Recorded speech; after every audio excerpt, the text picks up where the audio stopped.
ಈಗ ರಾಜ್ಯದ ಸಂಕ್ಷಿಪ್ತ ಸುದ್ದಿಯ ಕ್ವಿಕ್ ರೌಂಡ್ ಅಪ್. ವಿವಾಹಿತೆ ನೇಣು ಬಿಗಿದುಕೊಂಡು ಆತ್ಮಹತ್ಯೆ ಮಾಡಿಕೊಂಡ ಘಟನೆ ಹಾಸನದ ಅದ್ದಿಹಳ್ಳಿಯಲ್ಲಿ ನಡೆದಿದೆ. ರಂಜಿತಾ ಮೃತರು. 3 ದಿನದ ಹಿಂದೆ ಪತಿ ಚೇತನ್ ನಿದ್ದೆ ಮಾತ್ರೆ ಸೇವಿಸಿ ಆತ್ಮಹತ್ಯೆಗೆ ಯತ್ನಿಸಿದ್ರು. ಖಾಸಗಿ ಆಸ್ಪತ್ರೆಯಲ್ಲಿ ನಿನ್ನೆ ಪತಿಯನ್ನ ರಂಜಿತಾ ಭೇಟಿಯಾಗಿದ್ರು. ರಾತ್ರಿ ಮನೆಯಲ್ಲಿ ಸೂಸೈಡ್ ಮಾಡಿಕೊಂಡಿದ್ದಾರೆ.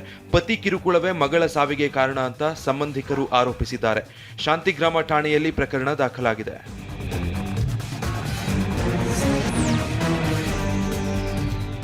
ಸರ್ಕಾರಿ ಶಾಲೆ ಜಾಗವನ್ನ ಪಿಡಿಒ 20 ವರ್ಷದ ಹಿಂದೆ ಸಾವನ್ನಪ್ಪಿದ ಮಹಿಳೆ ಹೆಸರಿಗೆ ಮಾಡಿದ ಘಟನೆ ಚಿಕ್ಕಮಗಳೂರು ಜಿಲ್ಲೆ ಕಡೂರಿನ ದೇವನೂರಿನಲ್ಲಿ ನಡೆದಿದೆ. ಪಿಡಿಒ ಅಮೀರ್ ಹುಸೇನ್ ಮೃತ ಶಿವಮ್ಮ ಹೆಸರಿಗೆ ಸರ್ಕಾರಿ ಜಾಗ ಖಾತೆ ಮಾಡಿದ್ರು. ಸಿಇಒ ಎದುರೇ ಗ್ರಾಮಸ್ಥರು ಪಿಡಿಒ ವಿರುದ್ಧ ಕಿಡಿಕಾರಿದ್ದಾರೆ. ಅಲ್ಲದೆ ಡಿಸಿಗೆ ಪಿಡಿಒ ವಿರುದ್ಧ ದೂರು ನೀಡಿದ್ದಾರೆ.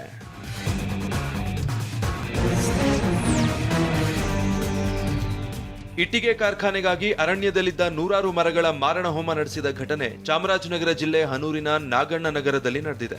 ಇಟ್ಟಿಗೆ ಫ್ಯಾಕ್ಟರಿಗೆ ಜಿಲ್ಲಾಡಳಿತ ಅನುಮತಿ ಇಲ್ಲ. ಆದರೂ ಅದರ ಮಾಲೀಕರು ತಮಿಳುನಾಡಿನಿಂದ ಬಂದ 50 ಕುಟುಂಬಗಳಿಂದ ಮರಗಳನ್ನು ಕತ್ತರಿಸಿದ್ದಾರೆ. ಬೆಟ್ಟದ ಮಣ್ಣು ಅಕ್ರಮ ಬಳಕೆ, ಬಾಲಕಾರ್ಮಿಕರಿಂದ ಕೆಲಸ ಮಾಡಿಸುತ್ತಿರುವ ಆರೋಪವು ಫ್ಯಾಕ್ಟರಿ ವಿರುದ್ಧ ಇದೆ.